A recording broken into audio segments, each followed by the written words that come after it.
Cari fratelli e sorelle, buongiorno. Chers frères et sœurs, bonjour. Nous écoutons la catéchèse du pape François à Rome le 6 novembre 2019.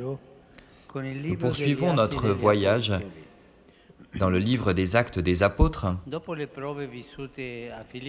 Après l'épreuve vécue à Philippe, à Thessalonique,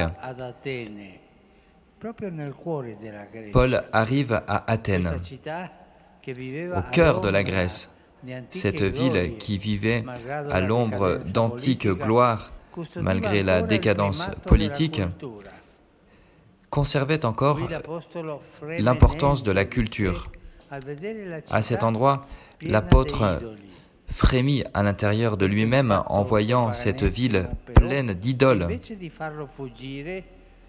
Ce pacte avec le paganisme, bien loin de le faire fuir, le pousse à créer un pont pour dialoguer avec cette culture. Paul choisit d'entrer en familiarité avec cette ville et il commence ainsi à fréquenter les lieux et les personnes les plus significatives. Il se rend à la synagogue, symbole de la vie de la foi. Il se rend sur la place, symbole de la vie de la cité. Et il se rend à l'aréopage, symbole de la vie politique et culturelle. Il rencontre les philosophes, les épicuriens, les stoïcistes et beaucoup de monde.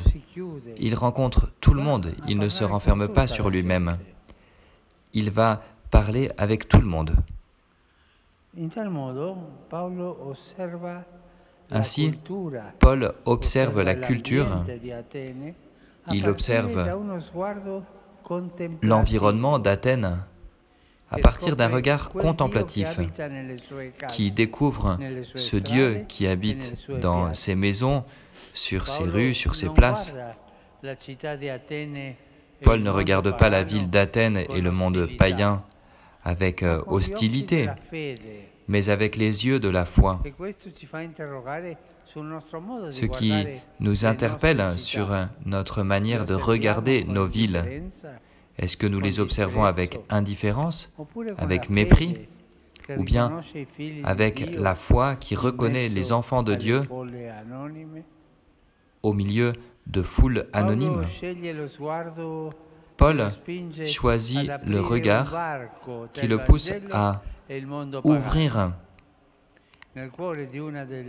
un espace, un pont entre l'Évangile et le monde païen. À cet endroit, un des endroits les plus célèbres du monde antique, l'aréopage, il accomplit un acte d'évangélisation. Il propose l'Évangile non pas en les agressant, mais en se faisant créateur de ponts. Paul part de l'autel de la ville, consacré à un Dieu inconnu. Il y avait un autel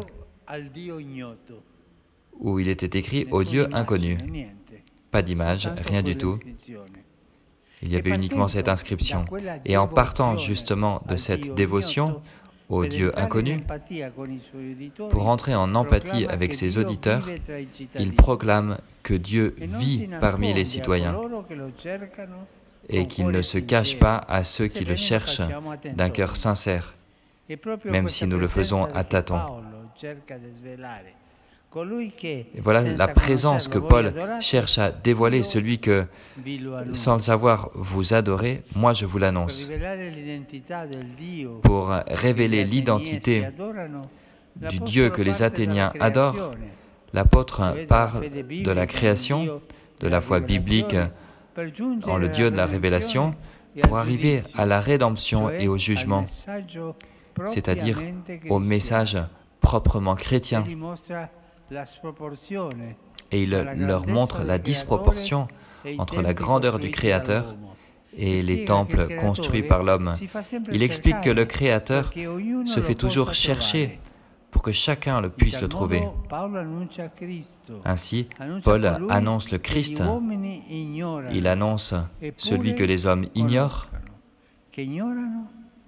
qu'ils ignorent et en même temps qu'ils connaissent quand même.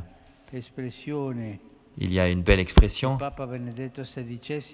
du pape Benoît XVI qui dit « Paul annonce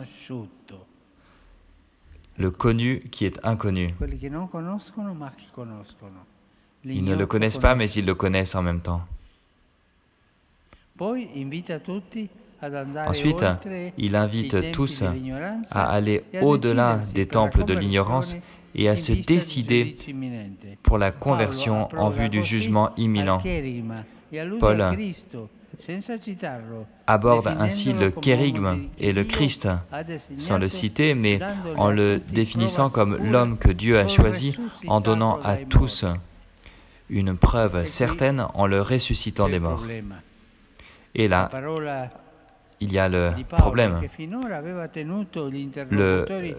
La parole de Paul qui avait tenu en écoute les auditeurs, parce qu'il s'agissait d'une découverte intéressante. Là, cette parole arrive à un écueil, la mort et la résurrection du Christ apparaît pure folie. Elle suscite la dérision. Alors Paul s'éloigne. Son essai a semblé être un échec, mais certains adhèrent à sa parole, s'approchent de la foi. Parmi eux, un homme de Denis, membre de l'Aréopage, et une femme d'Amaris. À Athènes aussi, l'évangile va atterrir. Il aura deux voix, celle de l'homme et celle de la femme. Demandons nous aussi à l'Esprit Saint de nous apprendre à construire des ponts avec la culture, avec ceux qui ne croient pas, ou avec ceux qui ont un credo différent du nôtre. Toujours construire des ponts, toujours une main tendue. Pas d'agression. Demandons la capacité d'inculturer avec délicatesse le message de la foi,